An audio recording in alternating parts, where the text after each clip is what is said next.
Okay, so it's now time for another pickup video, and as you can see, I did pretty well for myself again this week. Um, I guess it kind of leads me into a comment that was dropped on me last week, and it came from the Min234, and he mentioned he kind of lives in the same area as I do, a little bit further into Toronto than I do, and he left a comment on my last video saying, great finds even through the drought that we're currently having, something along the lines of that.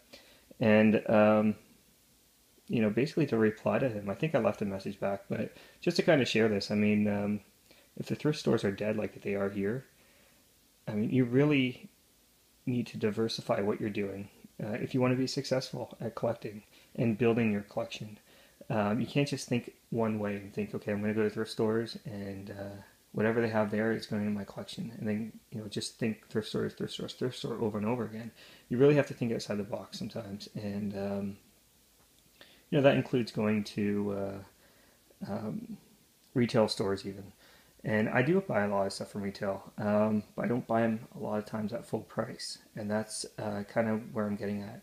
Is there's actually a great kind of website. It's kind of like a forum for Canadians to use, and it's called Red Flag Deals.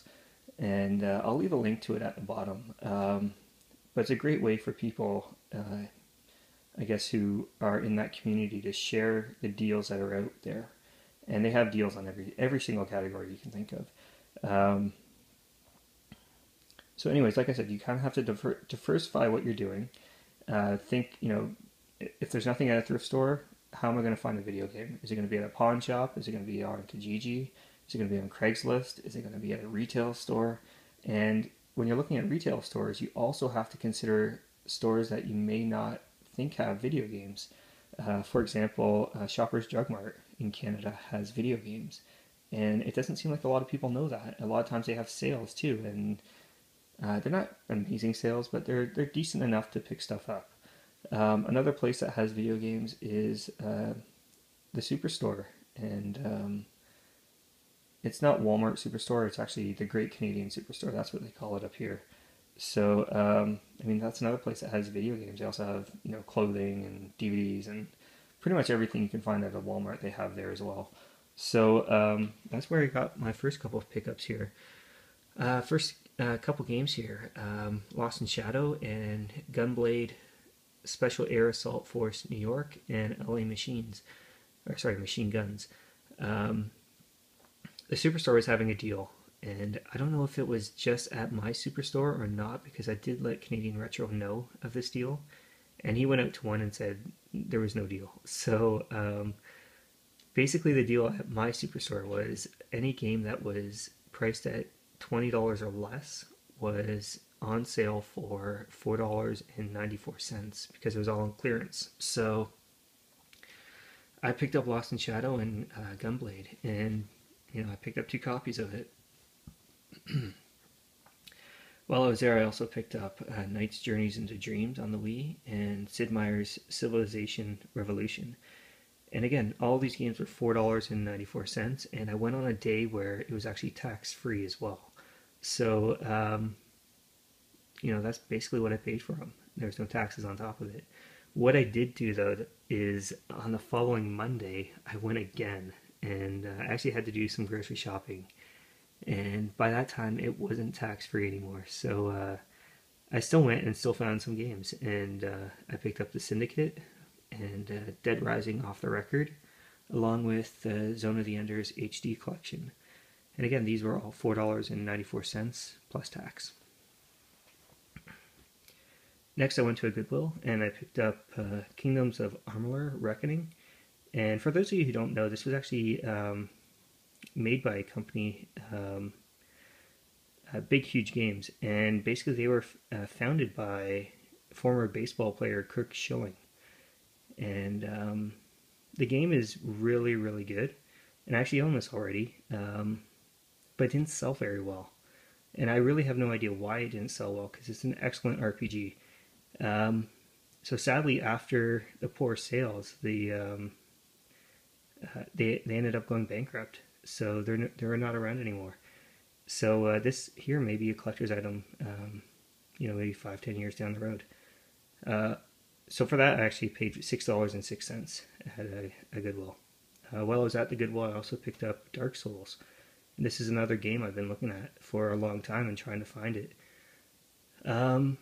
Almost picked it up in the US for, I think it was like $17, and ended up passing on it. I don't know why, but I'm kind of glad I did because I found it at a Goodwill here in Canada for $6.06, and this one's actually still factory sealed, so it was never played. And I know obviously this game's hard as hell, and I'm going to die a lot, and but here's a lot of fun. Out of Cash Converters, I picked up Metro 2033, and I picked this up just because I downloaded Metro Last Light on the PlayStation Network, because that was free a month or two ago, and I want to get this one first so I can play, the first one and then go into the second one. If I do like the second one, I will pick up the second one, and I'll probably pick it up on the 360 just to keep the games together. Alright, so continuing on here, actually my phone ran out of storage space, so really have to look at the number of movies I have on here. Anyways, next game I got at Target, and this is Dragon's Dogma Dark Arson, and again I picked it up at Target and it was $12. Funny thing about this is the very next day I got an email from GameStop saying this actual game was on sale for $30. So if you want to get a little bit cheaper, go to Target, and hopefully they still got a few left. I know when I picked mine up, they had to at least have maybe 8 there, so good luck. Next is Okage, Shadow King, and this is one of the earlier releases on the PlayStation 2. And I believe it is one of the very first RPGs on the PS2, correct me if I'm wrong. So I'm going to give it a try. It looks a little kiddish to me, but I'm going to give it a try here. It is pretty decent, so we'll see. Next up is 2 finds I got at a Salvation Army, and it's Grand Theft Auto San Andreas and Scarface The World Is Yours. And I have both games already. Grand Theft Auto I have on the PS2, and Scarface I already have on the Xbox. The reason I picked these up is, I mean, to be honest with you, I'm going to sell them. And that kind of leads me into another topic here. And it's a topic that was brought up by another YouTuber by the name of CJR. And he posted his first vlog video. And it talked about collectors versus resellers. And I left him a long response, kind of my opinion on the whole topic. And I have to say, most collectors who are trying to collect on a budget are also resellers. And if they tell you anything different, they're lying to you. And I mean, I do it. I know A. Crosby does it, Canadian Retro. We all do it. And it's just to help fund our collection. I mean, I don't want to drop, $60 on a GameCube game. I mean, but I will if it's coming out of profits I made on selling other stuff, and it's a way of getting a game cheaper and at a more affordable price, even sometimes free. So that being said, I mean, I picked up these 2 games again just to sell and kind of fund my collection a little bit, and that's basically it. There are those other resellers who don't collect at all, and those are the kinds I don't really like, because what they do is they go to the thrift stores, and that's all they do is go to thrift stores, and maybe they look on Kijiji or Craigslist, and they go with scanners. I've even seen people in the US with scanners, and all they do is scan stuff, and they're scanning books, they're scanning DVDs, they're scanning Blu-rays, they're scanning video games, anything they can make a little bit of money on. And those are the kind I dislike. I have no problems with people who do what I do. I mean, why would I have a problem? I pick up these games, and some of them keep, some I sell. So anyways, let's move on. I went to a Value Village and picked up Superboy along with Super Mario All Stars, Super Mario Brothers 3, Beetlejuice, which I've never played. Maybe I have played this. I have to kind of put it in and try it. I hear it's shit though. Anyways, next is Super Mario World and the Flintstones, The Treasure of Sierra Madrock, along with Donkey Kong Country. And all these cart-based games I picked up at a Value Village, and they were all, I want to say they were like $5, $6. Jeez. Except for this one here. And this one here for some reason was 7. So I have no idea why they priced that one at 7 and the rest at 6. But spoke to Canadian Retro, and he's going to take Superboy and Super Mario All Stars. We kind of have this thing lately where we're texting each other and, you know, saying, hey, I picked this up. If you're interested in taking it off my hands, you know, feel free. And, you know, kind of give him first dibs, because I know he doesn't have these games. And, well, Superboy's not a game, but I know he doesn't have Super Mario All Stars.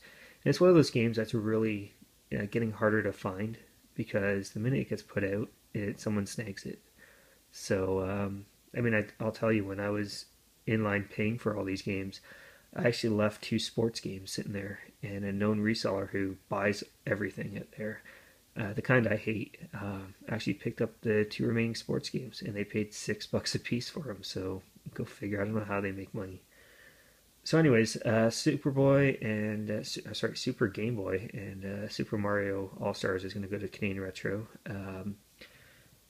I'm probably going to trade or sell off Super Mario Brothers 3. Going to keep Beetlejuice and try it out. Super Mario World and Donkey Kong Country I have already. So it's to make a little bit of money off it and kind of help fund my collection.